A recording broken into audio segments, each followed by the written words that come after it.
Hey friends, if you haven't already, make sure you hit that subscribe button. It's one of the most powerful ways you can help the channel grow. Every like, comment, and share that you leave in the first few hours of a video tells YouTube that our stories are worth pushing to a bigger audience. With your support, I know we can get to 25,000 subscribers by Halloween. Remember, we never have ads in the middle of our stories. And don't forget, if you want to rep The Darkest Hour, visit thedarkesthourYT.com for exclusive merch you won't find anywhere else. Thanks for being part of this journey. Now, on with the show.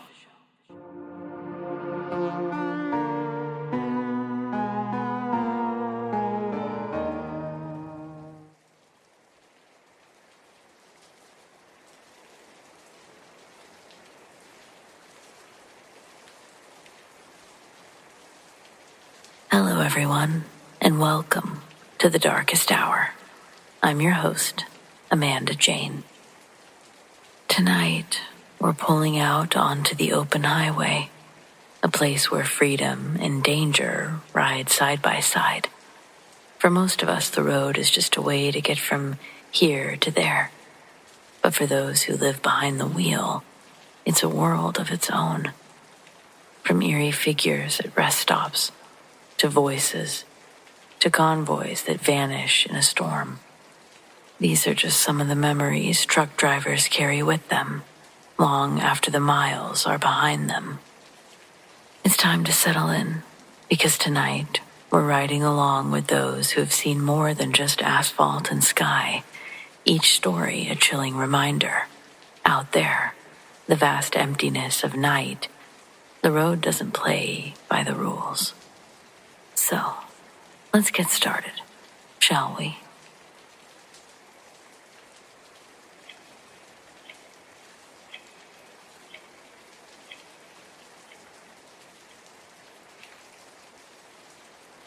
This happened back in the winter of '97, somewhere along I-90 heading west through South Dakota. I'd been running long haul for a while at that time. I thought I'd seen just about every kind of bad weather the road could throw at me, but that storm was like nothing I'd seen. It was snowing so hard the road ahead might as well have been painted white. Visibility dropped to maybe 50 feet, sometimes less. The kind of night where you grip your wheels so tight that your knuckles ache. Because if you lose focus, even for a second, you're off the road and buried. I wasn't the only one caught in it. Not long after the snow started dumping, 3 other rigs and I ended up grouping together, convoy style. Safety in numbers, right? We kept a steady distance. Headlights were glowing faint in the wall of snow. Each of us just close enough to the other to be safe. The CB chatter kept us sane. Nothing fancy, just updates. Slow it down, boys. Road slick as hell. Or mile marker 212. Drifts covering the right lane. Voices breaking through the static were a lifeline, a reminder that you weren't alone in the whiteout. Hours crawled by like that, 4 trucks carving a path through a storm that felt like the whole world had gone silent, except for the hiss of the snow, growl of the engines. But then just like that, I was alone. I didn't notice at first. The storm was so thick. It only took a few seconds without taillights in view to make you wonder if you'd drifted too far back. I eased off the throttle, waiting for the glow of brake lights to cut through. Nothing. Breaker 19. You boys still there? I asked into the mic. Nothing. Convoy, you copy? Static. Like the storm had swallowed the signal whole. I tapped the brakes and leaned forward, peering into the whiteout. No shapes or light. The 3 rigs that had been with me for hours were gone. I pulled over as best as I could, hazards flashing dim in the snow. I sat there listening to the CB just hiss. My heart was pounding and I couldn't really figure out why. The road behind me was nothing but darkness. No headlights approaching. And ahead, just endless white. I sat like that for maybe 10 minutes, trying every channel, calling out until my throat was dry. but there was never an answer, not even distant chatter from other drivers. Finally, I eased back onto the highway. My logbook shows that I drove nearly 30 miles before I saw another vehicle. A plow truck cleaning the eastbound side. I flagged him on the CB, asked if he'd seen any rigs ahead of me. He said the road was empty, and that it had been all night. To this day, I don't know what happened. I checked news reports later, and there were no wrecks or pileups, no stranded rigs pulled out of ditches. It was just like those 3 trucks never existed. People are quick to say that I was tired, or I imagined it, or I just lost them in the storm. But I don't think so. I remember their lights and their voices on the radio. The comfort of knowing that someone was actually fighting the storm with me.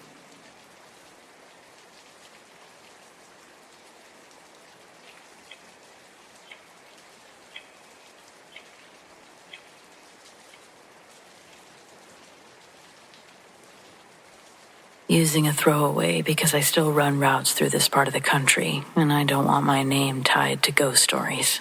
No offense. I've been driving trucks for close to 20 years now.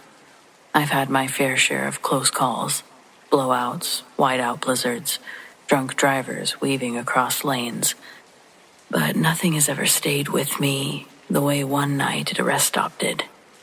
It wasn't dangerous in the way that you'd expect. I wasn't threatened. Nobody tried to rob me. In fact, the whole thing lasted less than 15 minutes. But it left me questioning what I saw, even now. I avoid this particular rest stop even to this day. But this was back in 2011. I was running overnight freight from Kansas City to Denver. I'd been on the road for about 6 hours and needed a bathroom break, so I pulled into a small rest area just outside of Salina. It was one of those lonely ones. 2 gas pumps, a single restroom, a row of dim overhead lights buzzing like mosquitoes. Only one other vehicle was there, a faded blue sedan parked crooked in a space, engine running, headlights on. I figured maybe the driver had stopped for a nap because I couldn't see anyone moving inside. I parked a little ways down and went inside. When I came back out, I noticed something odd. The sedan's driver was sitting upright, both hands on the steering wheel, staring dead ahead. Their headlights made it hard to see, but the figure looked stiff, uncomfortably still. Truckers know the look of a driver who's nodded off in their seat, head tilted, chest rising. This wasn't that. Whoever it was sat bolt upright, eyes locked forward, like a mannequin placed behind the wheel. I sort of slowed as I walked past. The air had somehow felt colder now. It was sharp enough that I could see my breath, even though it was spring. The closer I got, the stronger the feeling that the person inside wasn't actually alive. At first I told myself I was thinking too much about it. Just look away. Maybe they were waiting for someone. Maybe they were high. Maybe they just looked strange under the light. But as I got even closer to the car, I glanced sideways, and my stomach flipped. The inside of the windshield was fogged up, except for one patch, an oval, right in front of where the driver's face was, like someone had leaned close to breathe on the glass. Only there wasn't any breath, no movement at all. Just that perfect frost-free circle, as if the figure had been pressing their face for hours. I could hear their radio crackling with static. No music or talk. It was just this static sound. I picked up my pace, back toward my rig. I was halfway into my cab when I glanced at my mirror. The car's headlights were off. There didn't appear to be anyone inside. I was more than happy to fire up the engine and head down the highway. But as I pulled away, I swear I saw that figure back in the car. My drive into Denver felt twice as long. I kept checking my mirrors, half expecting those headlights to appear behind me, but they never did. The next morning, curiosity got the better of me. I asked another driver at the dock if he knew that rest stop outside of Salina. He basically said that place has stories. A man died in his car back in the 80s. How about that? Some kind of heart attack. They didn't find him for 2 days. It's that isolated of a route. I sort of started to panic, thinking, did I leave somebody behind? Just a body in a parking lot? But there's no way. Because at one point, they weren't there, and then they were. I didn't tell anyone what I'd seen. I just nodded, went about my unload. I've been through Kansas dozens of times. Every time I pass that exit, though, my chest kind of tightens. My hands are sweaty on the wheel. I don't even glance at the rest stop. Just keep going. It's possible I imagined it all. I've had road fatigue. But this wasn't headlights playing tricks. This was something else. The detail that sticks with me is that patch on the windshield. So random. It was exactly the size and the shape of a face pressed against the glass.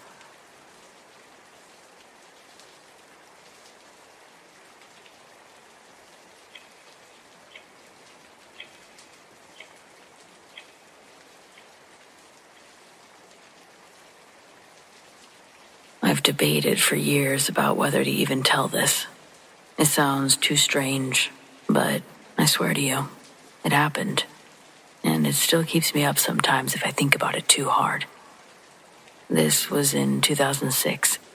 I was driving up in northern Ontario, hauling a load out of Thunder Bay.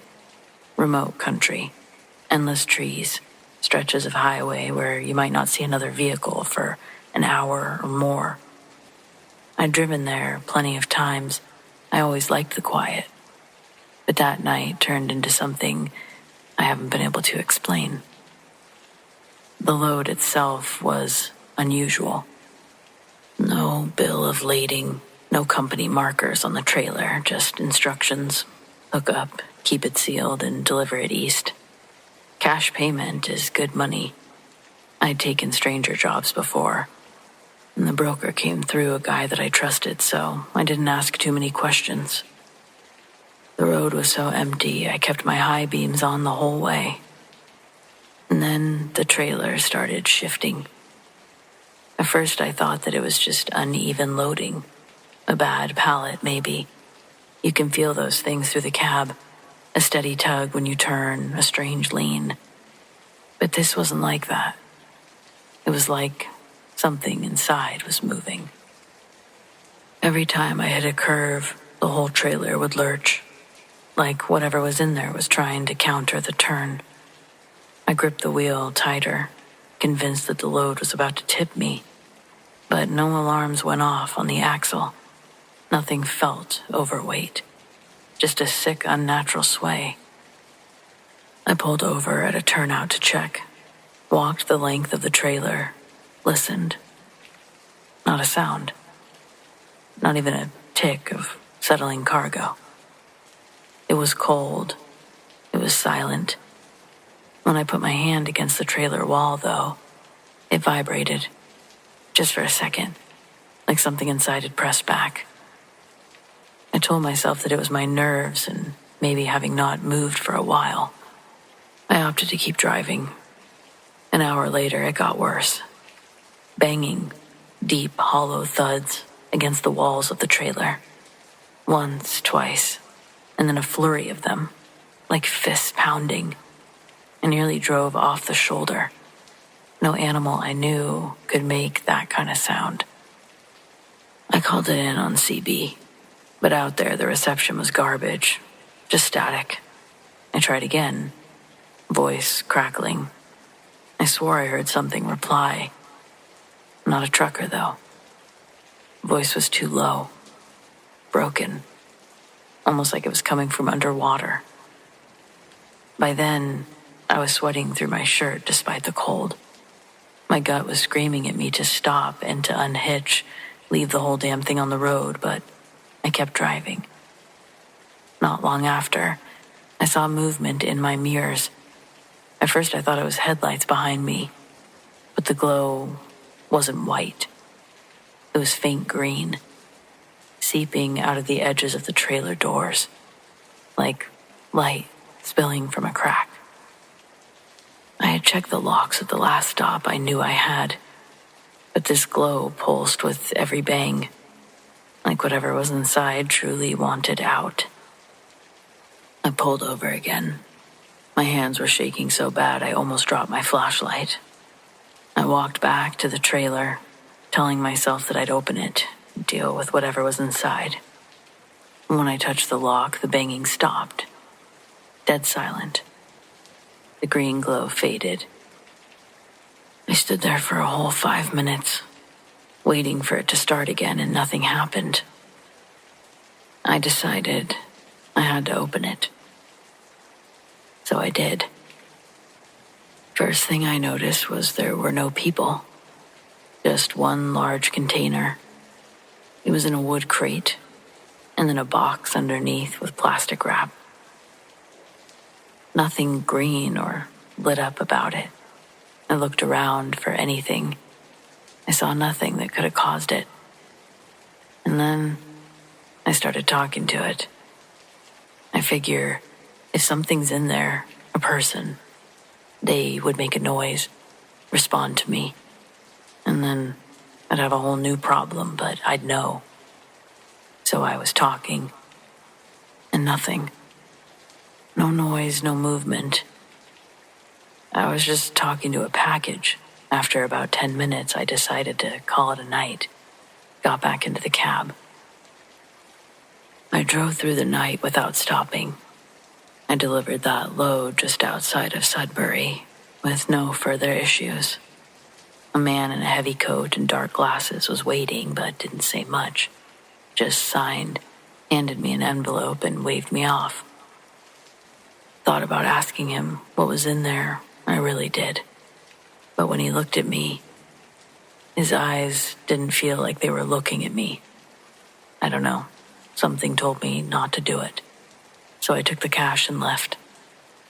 This is obviously more of a side gig for me, so I never told anyone at my company about it.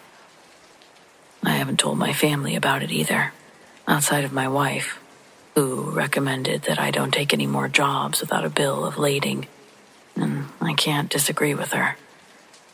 No idea what it was, but strangest thing I've ever experienced for sure.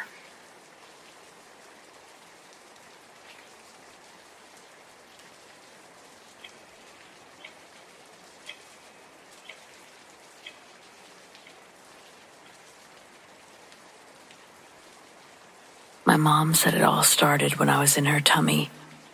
Her name's Wanda. She was 14 at the time, and when her mom discovered that she was pregnant, she kicked Wanda out of the house. Worst part is she'd been raped by her mom's boyfriend, but she refused to believe her. She told Wanda that she knew about all the boys at school that she was getting fresh with. The abuse had been happening for years. It was only a matter of time until she got pregnant. That means that I was a product of a sinful act. But I was told that this is how blessings work. I met my birth mother for the first time when I was 16. She's spending the rest of her life in prison, arrested just a few days after I was born. The family that raised me never hid the truth about where my mom was. Judy and Aaron had adopted me before my first birthday and raised me like their own. I never went without. I never knew my circumstances were unique until I started going to school and seeing other family dynamics. It was strange to them that my mom was in prison, but it didn't affect me. It was in my early teen years that I think I started wanting to know more about my bloodline. There was a genetics project in science class that had us going home, asking about our family tree. Eventually, Judy asked if I wanted to meet my mom in person. It took me a few years after that to get the courage to take her up on the offer. I was 16, becoming a woman, and thought that it was about time I met the woman who made me. The morning we drove to the female prison, I was nervous. Judy asked if I would prefer if she joined me, but I declined, thinking it was something I needed to do on my own. Going there, the place was intimidating, but she did most of the talking. Staring at her, I could see what I would look like when I aged. I was a spitting image of her, no doubt.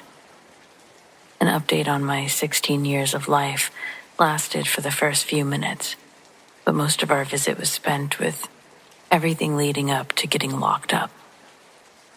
She said she'd planned to drown me as soon as I came out, but a trucker made her have a change of heart, and instead, she left me on a park bench in a nice neighborhood. The sun would have made its way within the hour, and she knew that someone was bound to find me. And she was right. A man walking his dog found me and took me to the police station. Same police station that she would be showing up at a few hours later. But our association wasn't acknowledged. She was living on the streets until the night she gave birth to me. It was her goal, when she was homeless, to stay as close to a hospital for when the day came. And when it did, the doctors assisted her. But without insurance, she was sent on her way soon after. With her new baby sleeping in a cheap hospital bassinet, she had nowhere to go, so she started walking west, hoping to hitchhike to California, where it was warm. But she didn't make it that far. The first ride to stop for her stuck-out thumb was a big 16-wheeler. She recalled that the man had a look of disappointment when she got into the car, and she felt a tinge of shame as she pulled herself into the cab, holding the bassinet. He didn't ask where she was headed to, but he did ask what she was doing walking on a highway at 2 a.m. with a baby. She told him everything, and his stern expression lightened into pity. The man calmly says to her, "Hey, I'm gonna let you in on something, all right? When I was driving up behind you, I thought you were a guy." He told her that she had broad shoulders and a muscular back. He thought that he'd hit the jackpot. He didn't see the baby until she was slugging the carrier into the passenger seat. He says that he most likely wouldn't have pulled over if he knew otherwise. But he thought fate had paired them together that night because he was having urges. His violent urges. An itch that he hated to scratch, but hated even more to clean up. If she didn't already know what he was getting at, he turns on the dome light in the back area of the cab to show a little sadistic collection of sharp objects, handcuffs, duct tape, and liquor bottles. Turning off the light again, the man puts on his turn signal and starts changing lanes for an off-ramp. It had probably been over an hour of them talking and driving. She didn't know how far they'd gone. Seeing this, Wanda asked where they were going, and the man says, "We're turning around." She begs him, "Please, mister, don't take me home." But he's already turning the big rig for the entrance ramp. He tells her, "Now listen, that man shouldn't have done those things to you." He asked what she was going to do with me, and she told him her plans. That's when he told her to give me a chance. They drove through that high-end neighborhood, looking for a place to drop me off. Wanda said that she'd never been to that area of town. The houses sat on hills, and the streets were maintained, well lit. Even though it was early in the morning, there was no time to take in the sights. They had to be quick. When they saw the park, right under the street lamp, they ran back to the truck and left, returning to the highway in the direction towards her town. "What now?" she asked. Again, he turns on the back dome light, but this time, instead of just showing off, he reached back with his right arm, began shuffling through the stuff. From under the pile, he pulls out a handgun. He presses the dome light button off with its muzzle. Wanda can feel herself go pale. The blood rushed from her face When she saw him pull out the gun, she felt lightheaded for a moment, thinking the man had changed his mind about killing her.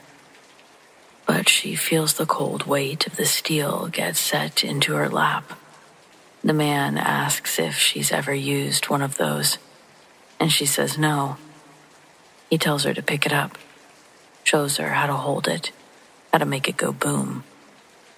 The man tells her that he's giving her a gift from God, tells her a religious story that she remembered as a girl. There's a man lost at sea, stranded and floating on a wooden board out in the ocean. 3 boats arrive to rescue him, and each one he sends away, telling them, "I don't need you. God will save me." Eventually he succumbs to exhaustion and dies. When he meets God, he asks why he was left alone to die in the ocean when he'd been so strong in his faith. God tells the man, "I sent you 3 boats." The trucker chuckles after the punchline and then says, "I know now. God is giving you a gift through me, and I suggest you take it." "What's the gift?" she asks. "Revenge," he says. "Don't you want to get back at your mom's boyfriend? He's a bad person, and it's his fault you're here." Wanda did hate him, but she would have never considered murdering him. But that idea wasn't only put into her head, it was nailed in sturdy when the trucker gives her the ultimatum. He says that she should accept the gift, or he'd have to kill her. After a moment of mentally weighing the options, Wanda chooses to give credence to the gift laid in between her thighs. She gave him the address to her home, and he pulled up right outside the house, told her that he'd wait for her to go in. Wanda exited the vehicle and didn't bother tempting fate to give her another deal. She walked right up to the front door and took the hidden key behind one of the bricks by the front window. She let herself in. When she opened the door, she heard the truck roar to life from behind her. Loud, it rumbled the glass. Wanda had the front door still open, and the noise must have even been loud enough to wake up the 2 sleeping inside, because Wanda turned to wave goodbye to the trucker. When she turned back around, her mom and the boyfriend were walking out into the living room in their underwear, confused. The boyfriend was shielding his eyes from the light that was entering from the front door. He said, "Wanda, was that you?" She panicked, started firing at him until he fell. Then she turned the gun towards her mom, cowering behind the couch, finished the clip until the gun was just clicking and clicking. Most of the bullets had missed her. She knew her mom was alive. This is when my mom tells me the most gruesome part of all of this, and really solidified why we were meeting in the establishment we were that day. My mom tells me that she bludgeoned her mother, my grandma, to death with a lava lamp. She said the glass that they make those with is surprisingly thick. By the time it broke and the contents fell out onto the floor, it was hard to distinguish what was lava lamp liquid and what was her mom's. Her words, not mine. It was said jokingly. I remember trying to laugh, but only managing a half smile because she said, "Oh, I'm just playing." I do not, in fact, think she was playing. Someone had called the cops after hearing those various gunshots, so they eventually showed up. Wanda told me she didn't even bother leaving. She said she knew she had nowhere to go. Prison was technically her best option, and for sure her closest meal. She even admitted to leaving me in the park once the police got there. Of course, by that time, they'd already found me on a separate call. And so, that was the story. Leaving the prison that day, I felt strangely hollow. I'd gotten the answers I thought I wanted, but instead of clarity, there was only this weight. Wanda was part of me. Her face was my face. Her story is tied to mine in ways, but she was also a stranger, frozen in time behind those walls. When Judy pulled the car around to pick me up, I realized, or maybe I just always knew, family isn't what you're born into. Sometimes it's the ones who show up, the ones who choose you, the ones who stay. And while I'll never be able to change the beginning of my story, it's at least an interesting one. And I can decide how the rest of it's told, so there's that. Beats being drowned.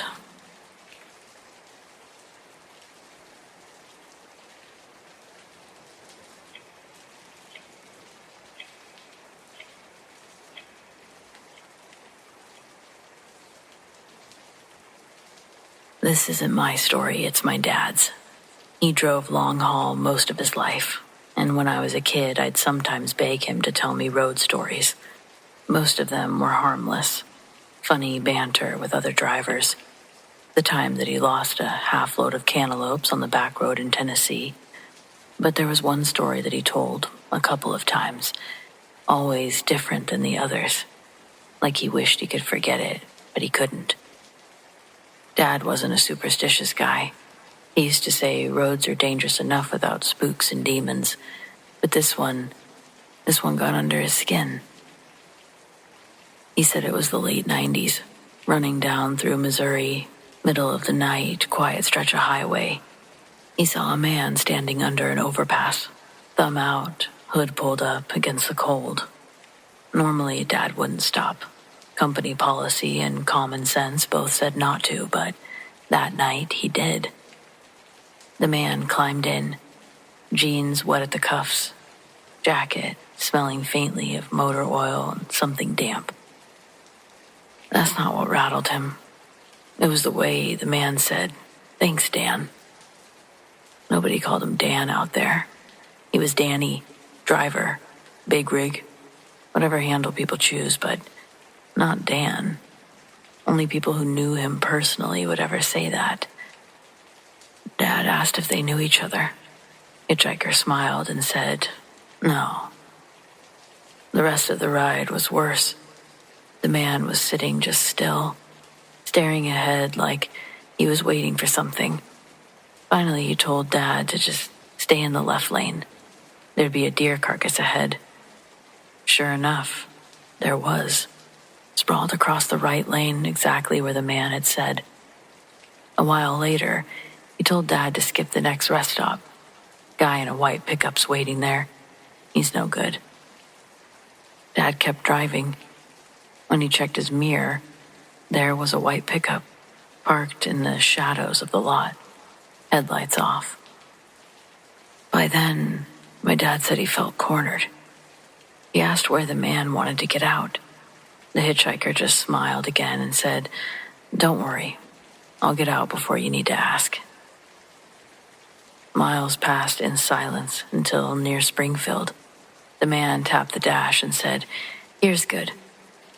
There was nothing there, though, just trees pressing close to the road. Dad slowed, and before he could say anything, the man opened the door. "Thanks for the ride, Dan," he said. "Next time, you won't stop." And then he stepped into the trees, without a flashlight, without hesitation, swallowed by the dark. Dad told me that he sat there with the engine idling, staring at the mirror like an idiot, but there was nothing, just an empty road. Dad said everything felt a little lighter after the hitchhiker left, and he said that he never did stop again, pick up a hitchhiker. I can tell you this, my dad was a jovial, joking kind of man, rarely took much serious, but every time he told this story, his voice was low. His eyes would stay on something far away. He wasn't trying to scare me. He was remembering something he couldn't explain. I can't really either. How do you explain a stranger being able to predict things like that?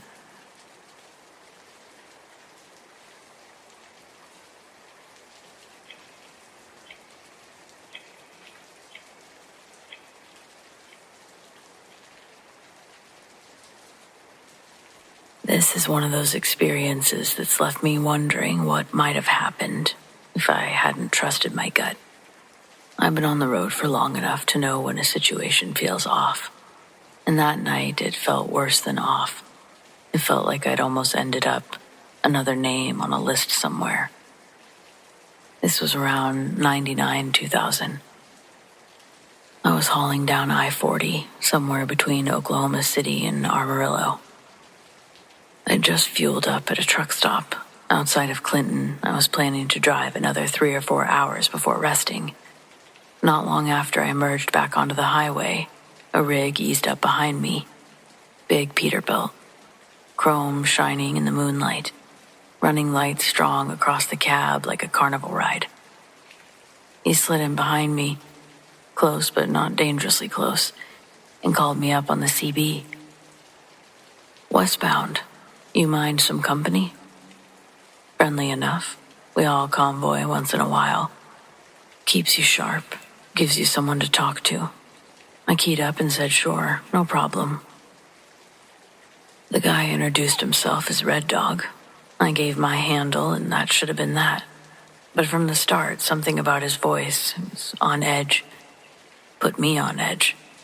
It was too smooth, too interested. He kept asking questions. Not the usual chatter about weather or way stations. Personal stuff. Where was I headed? What was I hauling? How often did I run that route? Did I have family? Now, most drivers will tell you flat out, we don't get that personal with strangers. We keep it light. But Red Dog pressed, circling back whenever I gave vague answers. I shrugged it off. Maybe he was just lonely. Maybe he didn't know better. But as the miles rolled by, the conversation took a turn. "You sound tired," he said. "Bet you could use a break. I know a good spot a few exits up. Quiet little pull-off. Safer than the truck stops, if you catch my drift." That right there set alarms off in my head. I wasn't tired. I sure as hell hadn't said I was. I mumbled something non-committal, said I planned to push through. He chuckled, low and slow. "Suit yourself. Long road ahead, though. Easy to make mistakes when you're wore out." The way he said it wasn't concern. It was suggestive. Like he was picturing me nodding off, running off the road. I tried changing the subject, asked about his rig, his run. He gave short, vague answers, like none of it mattered. Then, out of nowhere, he said, "You ever hear about those fellas been going missing out this way?"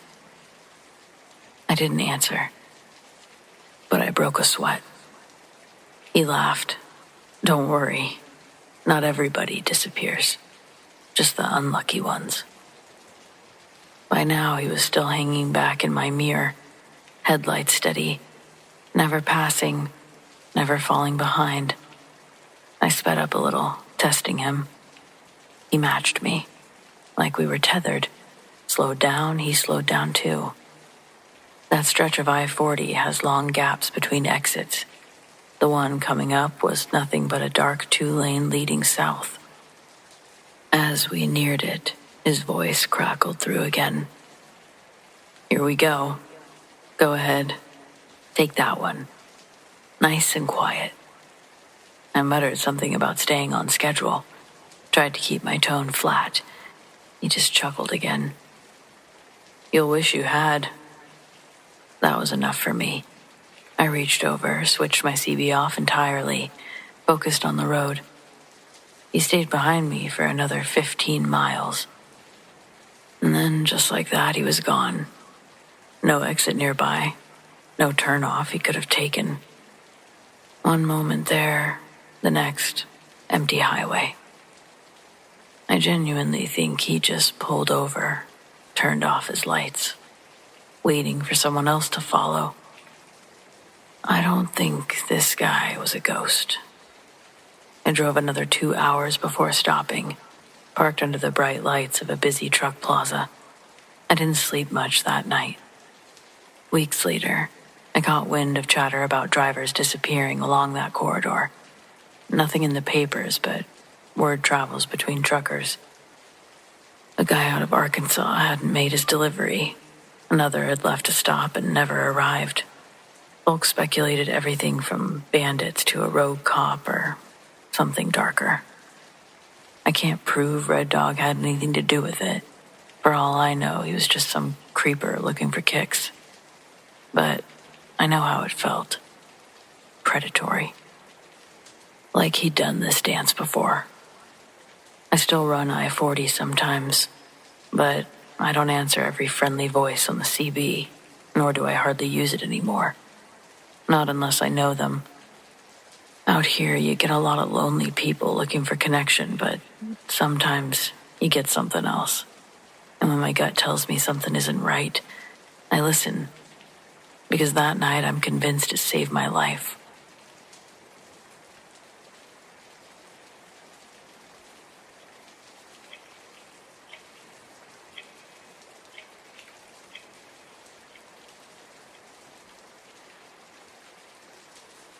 I don't share this story as a warning or like it's a ghost story.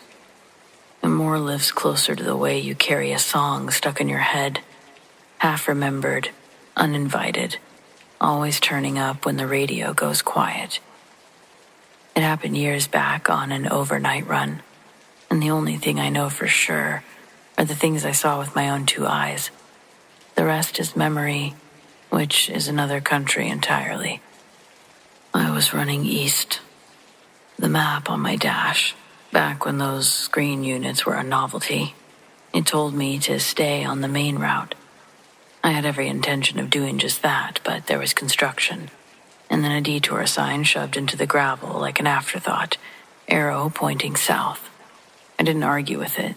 The road narrowed, then narrowed again, and the darkness grew in tight until my high beams were the only proof the world still existed. There are stretches of this continent where the land goes blank. Not empty exactly, but carved down to the bone. 2 lanes, a ditch, a strip of trees that fold you into a tunnel. The air smelled like wet leaves and rust. I rolled the window to keep the glass from fogging and to keep myself honest, because cold air does more to a tired brain than coffee ever did. Maybe 20 minutes into the detour, the road leveled out and the trees broke, and I hit the approach to a bridge. The asphalt changed under the tires from an old patched-up blacktop to that smooth, lighter mix that you put down before a span, and my headlights raked up a trellis of steel, beams and gussets, triangle piled on triangle, rising over the water like a rib cage. It wasn't small. It wasn't new either. Painted once, long ago. Now faded to a dull color of winter sky, with rust blooming at the seams like freckles. I can still tell you the sound of it. I eased off the throttle and the engine settled, and the tires climbed from asphalt onto the grating. A hum that turned to a steady note, the way an empty bottle sings when you blow across it. The wind picked up out of nowhere, a steady push from the right to the left that nudged the trailer and then let it drift back again, below me. The water around moved, black and sure. No whitecaps or foam, just a wide, slow river pulling whatever it wanted east. The lights along the span were there but faint, a string of them mounted low, just bright enough to ghost the railings and throw little bruises of light onto the grating. Somewhere far ahead, red tail lights winked and disappeared behind the lattice, then winked again, like an old film skipping frames. I remember thinking that it was odd to see another vehicle on that detour, and then the thought passed and I just drove. A lot of nights blur. This one goes sharp. The steel felt close enough to touch. You could see the rivet heads, the places where the paint had slodged off. The handrails sat lower than expected, thin spindles that wouldn't stop anything bigger than a hat. A goal, at least I think that was a goal, cut across my beams, and then it was gone. It was like a scrap of paper on the wind. The grating, it sort of sang. And the river refused to answer back. Halfway across, if there even is a halfway on something like that, I had the clear and simple thought that I'd crossed this bridge before. Not today, not last week, and not even this decade. It slid into place like a key in an old lock. I knew the curve halfway through the span where the decking tilted a hair to the left. I knew the way the last 50 yards snapped back onto asphalt so clean it clicked in your teeth. I knew the little shack that would sit just off the far end, the one with the soda machine outside that didn't take bills, only coins. It wasn't memory in the sense of I remember a day. It was memory like muscle, a thing your body knows without asking your head. The truck did the rest. It held the line. I reached the far end, and the grating gave way to quiet pavement, and I rolled past where the shack ought to be. There was a slab there, square as a stamp, but no building, just 4 bolts in concrete, capped and rusted, as if something had been unscrewed and lifted away long before I showed up. I know what comes next sounds like a trick of tired eyes, and I guess maybe it was, I'll give you that. But the road climbed a little, and the trees returned. I checked my mirrors out of habit, and for a second, the bridge was framed in the passenger mirror. Steel and shadow, and the dingy necklace of light. But it was wrong. In the glass, it looked newer, cleaner. No rust. The walkway had a chain-link fence arched over it like a cage, and I could see someone's silhouette moving along it. Small, quick, a worker maybe, head down against the wind. I flicked my eyes to the driver mirror to catch it straight. Nothing. By the time I looked back, the passenger mirror offered only dark. I don't spook easy. There's enough real things to fear. Black ice, brake failure, a wrong move at the wrong moment. But my hands found the wheel at 10 and 2 without telling them to, and the muscle in my jaw went tight. I drove till the detour rejoined the good road, and the world felt ordinary again. And I was able to chalk it up to sleep and weather, and the human brain's bad habit of filling in the blanks with anything it can find. Morning did what morning does. I dropped my load, signed the papers, ate a sandwich, and forgot about the bridge. Until the return run sent me back the same direction.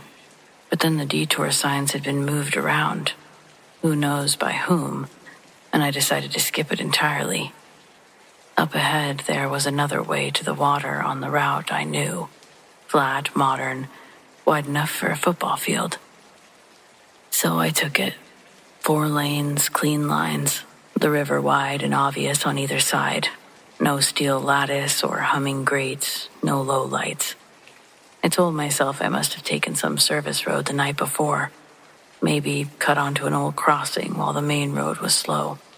It happens. There are more back doors in this country than people realize. Curiosity is a disease that doesn't quit, though. It sat in the back of my head, picked at the seams. On my next trip through, weeks later, different cargo. Same general region. I left the highway a little early and followed the river. Daylight this time. There was no rain or construction barrels brightening the shoulder like party balloons. Just a 2-lane that tracked the water's brown, slow curve. I drove with the window down. If there was an old steel bridge around, I'd see it.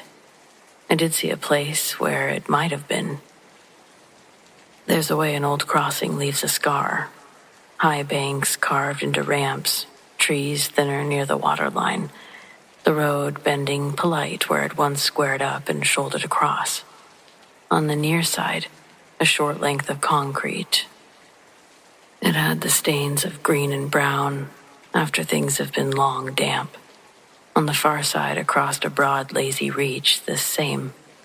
You don't have to be an engineer to read it. You only have to pay attention. The river told the story and left out the ending. A man was fishing off the near bank, old enough to be weathered into place. He wore a cap with a logo I didn't recognize and a jacket the color of road dust. I asked him if there used to be a bridge there. He didn't answer right away. He reeled in, flicked the line back out, let it settle, and then he shrugged, like the question didn't have much to do with him, and he said, "Once." "How long ago?" I asked. He shook his head. "Before my time." I thanked him, which is a strange thing to do for half an answer, but I walked back to the truck. I stood there with the door open with one foot on the step, and I looked across the water until looking did nothing else for me.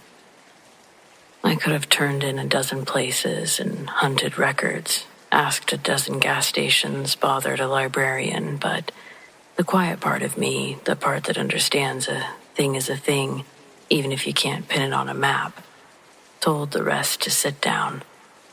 Freight keeps moving. I kept moving. But the bridge came along too. It showed up in odd corners of my day, without asking. I'd hear the exact lift of the grating under the tires when I hit a small expansion joint on a different road. I'd watch the shadow of the lattice work crawl across the hood, even when there was only open sky above me. Sometimes in the half-sleep of a parking lot afternoon, the wind would hand me back the hum of the cold, and the thought would bloom, fractionally late, that I was high over black water again. Once, just to scratch the itch, I pulled the unit's map back up and tried to make it confess. I traced the detour, marked the time, divided the distance. If you follow those numbers long enough, they start to look like truth. On paper, the route that I took could not have put me on any crossing other than that big one, the modern one, concrete as a courthouse. The old span wasn't on the screen. It wasn't in the road atlas tucked behind my seat either. If it ever wore a name, the books had taken it back. I mentioned it to another driver that I trust, someone who doesn't make sport of other people's stories. He nodded like he'd been waiting for me to get around to it, and he said that he'd had a night like that once. He told me about a ferry that he swears he took across a river in the middle of the night, diesel engine thudding under him, the operator smoking and not speaking. He went back looking for it later, found a picnic ground with a historical marker, a black and white photograph of a boat that had shut down before he was born. I didn't laugh. He didn't ask me to. I guess reality is you pick up a lot out here. Not just miles, not just tricks for when to brake and when to trust your mirrors. You collect sudden quietnesses. Places where the air goes thin, hours that feel borrowed from the wrong side of the clock. If you stick with the job long enough, you start to accept that you can be right about a thing without being able to prove it. If you pushed me, I could still draw you the bridge. I could draw you the way the beams came together at the crown to make the cage of triangles. I could draw the way the paint was eaten along the edges where the water and the elements had lived too long. I could draw the little lights running like a tired string of pearls, the sounds made over the water. I could draw the rivet heads, the shadows that they cast on the uprights, and I could show you exactly where a worker's silhouette walked. Except I can't promise you that there was a man there at all. Might have been the trick of a reflection. Might have been my memory trying to put a person into place where everything else had been taken away. I've had people tell me kindly that it was another bridge. They pull out their phones and tap and swipe, offering me photographs Photographs of bridges that are just not quite right. I agree with them because it costs nothing to agree and it saves everyone time. But later, when the cab is quiet and I have time to think to myself, I see the one that I crossed. It floats up complete and exact. My hands make the same adjustments they made that night without realizing it. I ease through a turn that isn't there. Maybe there used to be a bridge, or some part of it is still hanging around for someone who needs it. Maybe it was never there, and I timed the detour exactly wrong, crossed a place that was only in the process of remembering itself. Maybe I was the only man who needed to get across a river, and the river, being what it is, offered me a way. I don't offer it to you as proof. I offer this story more as a memory, with a strong spine and soft edges. I can tell you how it sounded. I can tell you how the wind was. And I can tell you the shape of the dark on the water. And I can for sure tell you about the obstinate certainty that I had done this before, and that I would again, and had already done it in some other line of my life. On the nights when the map speaks with confidence, and the road goes exactly where it's supposed to, I'm grateful. On the rare nights where it doesn't, I don't fight as hard as I used to. If a detour sign points me down a seam in the world, I follow it and keep both hands on the wheel. If the grating hums under the tires and the steel climbs over me with its old bones, I give the truck enough room to breathe, and I listen to what the river is saying, or what it's not saying. And when I reach the far side, if there's a slab where a shack should be, I don't take it personally. I mark the 4 rusted bolts with my eyes, like a man reading a name he doesn't know how to pronounce. And then I drive on, back into the ordinary, which is a kind of grace. And I let the bridge do what memories do best. Exist quietly, even when nothing else will swear to it.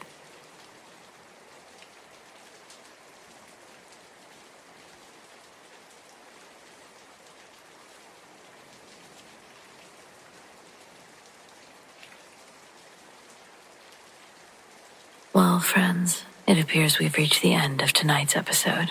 Thanks for joining me. Whether it's your first time or you're a regular, your support means the world over here. We've got brand new episodes every Friday night, and keep those eyes open for those deep sleep videos. And of course, subscribe, tap the bell, and you'll never miss a thing. Special thanks to the Darkest Hour channel members: Lori TESDAHL, Sarah Marie, Robert Bailey, COLTDADDY Eagle, Mallory Dominguez, KARI Watkins, PILAR TREDEN WIXSON, Larry Hill, RIPLEY, JOJO STARCHER, Mary Patrick, Debbie LAFRENIERE, Julie Bourdelais, Jennifer BECK, MARINA LACHNER, Make Hamilton Home, Evan Pratt, Mary Hineline, Katharine Yes.ImtherealKatie Isabelle, Landshark, Danielle Hecht, Mama P, Keziah Pietersen, Amber Baker, Khris Lauzon, Cara Geos, Marvin Allen, Forgotten Ruins TV, Ravenwolf, Carlos, Stacia Gillette, Nate Black, Jill Harper, Kathy Balkenbush, Cosmic Chick, Sierra Guerrero, Deanna Kuzma, Nathan Bremer, and Demian Forrester. Big thanks to those who shared their stories, and a huge shout out to all of our patrons: Tracy S., Mary H., Tanya F., Tamara K., Monica L., Zoe Watt, Shelley B., Donald C., Marion T., Rat Girl, Alicia S., Aaron G., Nikki H., Mr. Revenant, Naz K., Brendan G., Paul T., Nicholas C., Tony P., Lizanne, Arlene F., Adrian, T.F. Parham, Jason G., Lori T., Bobo Jenkins, and the Darkest Hour's newest Patreons, Rachel S. and Linda W. Welcome. If you want to support The Darkest Hour in other ways, consider joining our Patreon. Check out patreon.com/thedarkesthour or become a channel member. Do you have stories like these? I'd love to share them. Send them to me, Amanda, darkesthour@gmail.com, or on the Darkest Hour subreddit, The Darkest Hour, YT. Stay spooky.